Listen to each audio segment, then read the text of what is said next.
নমস্কার বন্ধুরা, আজকে জানাবো যেনাদের দীর্ঘদিন যাবৎ চুলের সমস্যা রয়েছে, চুল পড়ে যাচ্ছে মাথার থেকে বা হেয়ার ফল হচ্ছে, চুলের গোড়াগুলো খুব দুর্বল হয়ে গেছে বা তার সঙ্গে সঙ্গে চুলের কালার চেঞ্জ হয়ে যাচ্ছে, রুক্ষ শুষ্ক হয়ে যাচ্ছে, চুলের আগাগুলো ফেটে যাচ্ছে।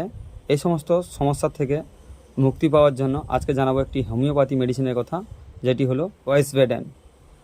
এই মেডিসিনটিকে আপনারা এরকম ধরনের সমস্যা হয়ে থাকলে চুলে 30 পটেন্সি নিয়ে এই মেডিসিনটিকে সারাদিনে 2 থেকে 3 টাইম পর্যন্ত হাফ কাপ জলের সঙ্গে 2 ফোঁটা করে দিয়ে নিতে পারেন।